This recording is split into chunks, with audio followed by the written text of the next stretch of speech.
As we are now in the mourning period of Sfira, we are mourning the death and the passing of the 24,000 students of Rabbi Akiva who died during this period. And because of that, we don't have weddings, we don't listen to music, we don't get haircuts. So I thought I would go into a little bit understanding the life of Rabbi Akiva, and I guess understand what his students were lacking and why they died. I think there's a lot of lessons we can learn and take into our own lives. The rabbis tell us the reason why Rabbi Akiva's students died was because they didn't honor one another properly. On their level of Torah, they didn't respect one another the way they should, and because of that, they died. Now, Rabbi Akiva was known, and his motto, right, his famous saying was, "V'ahavta l'reacha kamocha," love your fellow like yourself, love your fellow as yourself. That is the great rule of the Torah. The great rule of the Torah is love your fellow like yourself, something which is very, very hard to do, obviously. The simple explanation that Rabbi explains means don't do to your friend what you don't want done to yourself, because it's impossible to love your fellow exactly like yourself. So since Rabbi Akiva was the rabbi and he promoted this concept, love your fellow like yourself, and his students didn't live up to that expectation, therefore they died. Now, Rabbi Akiva's life is a fascinating life, and it starts off, he was a regular shepherd, a very ignorant shepherd, as a matter of fact. And one day while he was walking with his sheep, he passed by a brook of water, and he saw the water was eroding and chipping away at the rock, and actually sliced through it, making a little crevice as the water was pouring through. And it hit him. At the same way, the water, which is obviously not nearly as strong as the rock, but over time can chip away and can erode the rock, so too, even someone who's not a Torah scholar, if they put the effort in and they're consistent, and they go and they do what they're supposed to do, and they learn, and they slowly but surely they'll go ahead, and they can become very, very great and make a tremendous dent in the entire world of spirituality. Now, Rabbi Akiva at that time was just Akiva. He wasn't known as rabbi. He was a shepherd, like I said. He worked for a guy whose name was Kalba Savur. Kalba Savur was one of the wealthiest men of his time. He was so wealthy, he was known as the satisfied dog, because anyone that would come to his house would be so full and satisfied like a dog. So he had a daughter named Rachel, and Rachel decided to marry Akiva, and with the idea that he would actually go and study Torah. So they get married, but Rachel didn't want to tell her father about it, because she knew if her father had found out that she married his shepherd, he would be furious. She could marry a very, very big Torah scholar or someone who's very, very wealthy, but she wanted to marry Akiva. So they got married in the dead of the night, and when her father found out about it, he actually disowned her. Now, they go ahead and they get married, and a short while later, after their marriage, they were very, very, very poor because he disowned her. And Rachel told Rabbi Akiva, go ahead, and I'm allowing you to go ahead and study Torah. But to study Torah in a way that's continuous, to study Torah to be successful, if you do it consistently, the greater the value, the greater the learning will be, and the greater you'll become. So she allowed him to leave the house for 12 consecutive years in order to study Torah diligently to become a Torah scholar. Now again, Rabbi Akiva started off at age 40 years old. He did not know the alphabets, like the ABCs. He had to literally go into first grade, second grade, just to learn the basics of Yiddishkeit. After 12 years, what happened? He became so great, he amassed 12,000 students, an average of 1,000 students per year. That's how great he became in 12 years. And as he was coming back to visit his wife after 12 years, he overheard that his wife was telling one of the neighbors were complaining, Rachel, you're basically a living widow. Your husband's alive, and he's not around. You're like a widow, and your husband is still around. She said, if it was up to me, I'd let him go back another 12 years. Total of 24 years. He turned around, he went back and he studied another 12 years without even saying hello, and he amassed 24,000 students after 24 years. And Chaim Shmulevitz explains the reason why he didn't even go and say hello is because learning 24 years straight is greater than 12 years and 12 years. Whenever you work, they have a work day, and you break the day up, so that break loses the continuity, the ability to grow directly off what you were doing previously. So 24 years is a greater amount of learning than just 2 times 12. After 24 years, Rabbi Akiva comes back, and he's coming with 24,000 students. And Rachel goes out to greet him, and the students wouldn't let her get in. They didn't know who she was. Rabbi Akiva, when he saw her, said, "Let her come through, let her in. What's mine and what's yours belongs to her." And you can ask the question, it shouldn't be what's mine and what's yours. What's mine, meaning Rabbi Akiva, and what's yours, the students, is Rachel's, is yours, Rachel. It should be what's mine and what's yours, the students, is ours. It was, Rachel and I together allowed this to happen, not just Rachel. All the credit doesn't go to her. I heard from Moshe Rabinowitz, he explains that Rachel gave up time that was her own time, that her husband really should be with her. And that's what enabled Rabbi Akiva to become as great as he did, that continuity. And therefore, Rabbi Akiva attributed all the merit of his Torah study and his students' Torah study to her. That's a great lesson for wives to understand when they allow their husbands to study Torah, how much credit they get.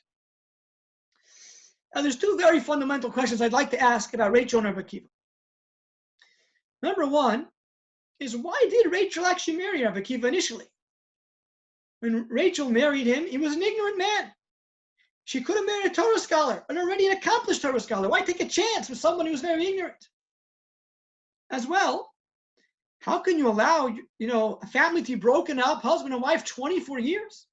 How could they do that? So I think with one answer, it sort of answers both. The reason Rachel married Rabbi Akiva is Rachel did not look at herself for herself, but for the Jewish people. How can I benefit the Jewish people? It was about the entire Jewish nation. It's about everybody else. And you're right, she could have married a Torah scholar.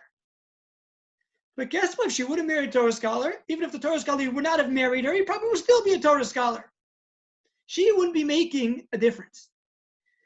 So she would rather marry somebody who's not going to be a Torah scholar without her, as long as he had the potential to become a Torah scholar.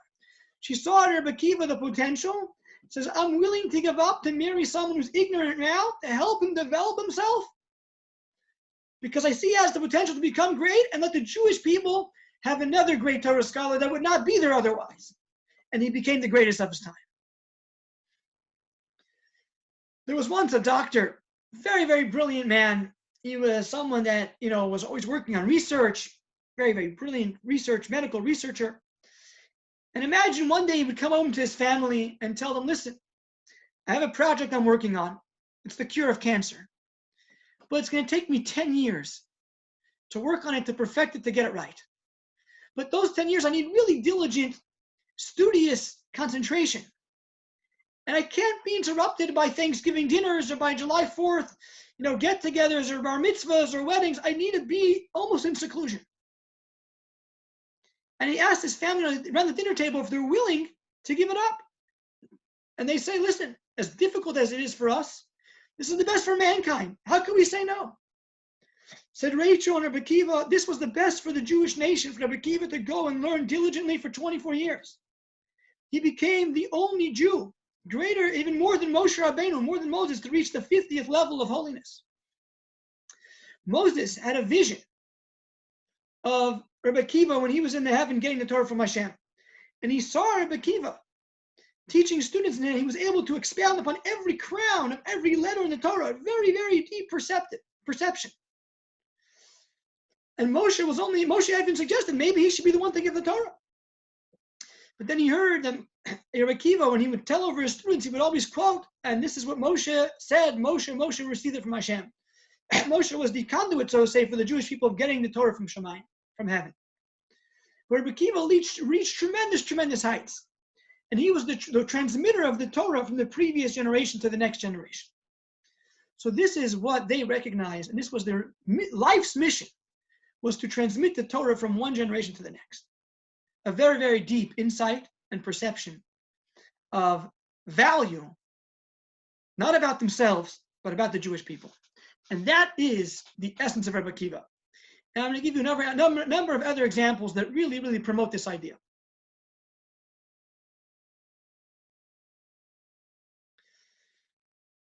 There was a story that Rabbi Akiva was walking with other Torah scholars after the temple was destroyed. And there was a fox going over the Temple Mount. And the rabbi started crying. It was so painful to see a fox going over the Beis HaMikdash where the temple was. But Rabbi Akiva started laughing. This is a Gemara in the end of Masechtas Makos. And they said to Rabbi Akiva, why are you laughing? And he said that the prophecy of the destruction of the temple has come true. Exactly, that even a fox will be walking on the Temple Mount. Then I'm certain the prophecy that the Mashiach will come and rebuild the temple will also come true.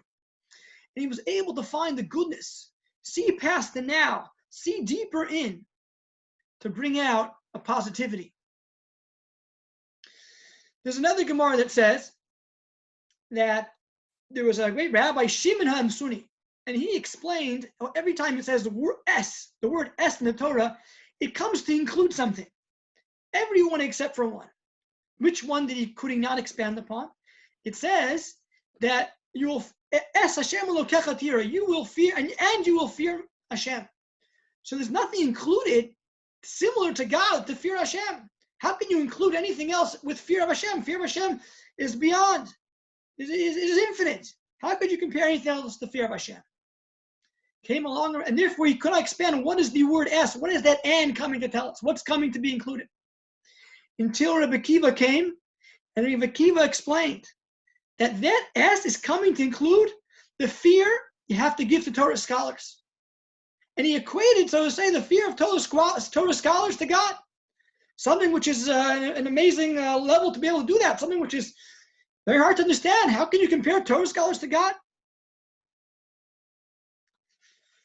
I heard from Rabbi Eitan Feiner a beautiful connection to this concept, to this idea, and really explains the essence of Rabbi Akiva.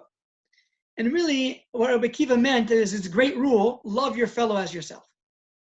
The Mishnah in Pirkei Avos in chapter 3 says, and in the name of Rabbi Akiva, and this was the motto of Rabbi Akiva, it says this is the motto, this is what Rabbi Akiva used to say and live by.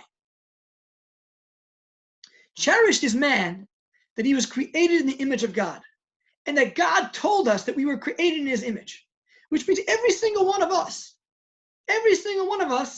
has a piece of God in them. And when I see you and you see me, there's more than just the physical body. There's this piece of Hashem, a piece of God in you. So when I say love your fellow as yourself, hold on. I am loving your part of God like I'm loving my part of God and my connection to Hashem. I could love Torah scholars, I could fear Torah scholars in the same level as Hashem, because in Torah scholars is the greatest piece of God. Because in every Jew is a piece of God, and if a person has developed that piece of God in them, that godliness in them, they uplifted it in them, that's a piece of a God, that's a connection to Hashem. Honoring Torah scholars, fearing Torah scholars is fear of heaven. And that was Rabbi Akiva's great insight into human beings, into a Jew. A Jew is a piece of Hashem, a connection to God. And we're cherished, right? We should cherish that every one of us has that in us, that piece of God. So therefore, Rabbi Akiva was able to expand upon this pasuk and say to include the fear of God is similar, the fear of rabbis is similar to the fear of God. And love your fellow of yourself. That was his motto. Every Jew has a piece of God in there. He was able to see the positivity in every Jew, the depth of every Jew. He was able to expand upon every crown in the Torah. He saw past the surface. He saw the depths of every verse in the Torah, of every crown, of every letter of the Torah. And that was the essence of Rabbi Akiva. And therefore, when you see and you understand his life story, about how he gave up with his wife 24 years to study Torah, and you see how his wife encouraged him, she was willing to marry him, she saw past the ignorant Rabbi Akiva. She saw the Rabbi Akiva who could be the greatest rabbi. And she was willing to go and to develop their life project together by letting him go study Torah. That's seeing past the surface. That's seeing Hashem. That's seeing connecting to Hashem. This is the entire picture of Rabbi Akiva, whether it was his own life devoted to others and how he looked at other people as well. And therefore, unfortunately, his students that did not live up to that expectation on their level had to die. Now, what did Rabbi Akiva do after his students died? 24,000 students in 24 years. You get up a whole life's work. All is gone in a few weeks. It's the most depressing, devastating thing. 24,000 students you amassed in 24,000 years, they're all gone. You would think a typical person would be done. Jump off the bridge. But not Rabbi Akiva. It wasn't about him, it was about the Jewish people. And they needed to transmit the Torah.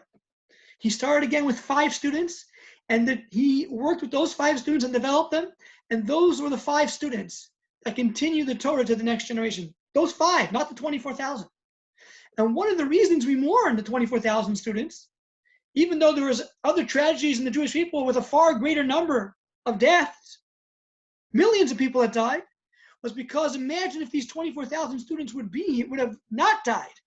And the transmission of the Torah through 24,000 students, how great it would have been. It was so great through 5 students. Imagine it would have been through 24,000. So it's a loss of the Torah that was represented through these 24,000 students that we mourn. Just to end off a little bit, the last part of Rabbi Akiva's life, how it fits in so beautifully with, again, the depth past the surface of his life. Towards the end of Rabbi Akiva's life, there was a terrible decree that said any Jew who is caught learning Torah or teaching Torah is punishable by death. And Rabbi Akiva met a fellow named Pappus. Pappus told Rabbi Akiva, how could you go ahead and put yourself at risk and study Torah? If they catch you, they'll kill you. Said Rabbi Akiva with a parable, there were once fish running away from fishermen who were trying to catch them with nets. As they were swimming down the stream, a fox called out, fish, fish, come up on the shore. That way the fishermen won't catch you. Said the fish, foolish fox, a fish out of water dies. Said Rabbi Akiva, a Jew without Torah dies. A Jew that's not learning Torah it's unsustainable. And that's exactly why Rabbi Akiva understood that Torah is our lifeline. It's the depth behind the surface of the world, the typical, physical what we see. That's the depth of the world, is the Torah. A Jew doesn't have Torah, there's no life. As the story goes, Rabbi Akiva was caught studying Torah and he was put into jail, and so was Pappus caught for something else, and they both were in jail together, and they both were going to be executed. And Pappus started lamenting over the fact that Rabbi Akiva was actually going to die for the greatest mission in the world, learning Torah. And the rabbis tell us as Rabbi Akiva was taken out to die, and they were combing him with burning hot iron combs, he was very, very joyous. And his students asked, Rabbi, at this moment when you're being killed, tortured, you're so happy. He said, all my life I've been waiting to give up my life for God. My entire life I've been waiting to fulfill the commandment. Give up your life for Hashem. Now that I have the opportunity, I shouldn't be joyous. You see the depth. Past the surface, it's not just about the physical life. The greatest opportunity to sanctify God's name. As he said the words, Shema Yisrael, Hashem Elokeinu, Hashem Echad, the word Echad, his life left him, his soul left him, and he died. I think there's so many lessons to take out of Rabbi Akiva's life. Number 1, chip away, go slowly. You can attain tremendous, tremendous heights, just like the water chips away at the rock. Number 2, see yourself as someone who's greater than just what you could do for yourself. See what you could do for the people, for others, especially in this time when people are in a difficult situation. And as well, see the godliness in every person. See the greatness in every person. See the greatness and the godliness in every rabbi. And have tremendous fear of every rabbi and fear of Hashem. Hope we could take these messages during the time of Sefirah and make it into a joyous time. Thank you very much.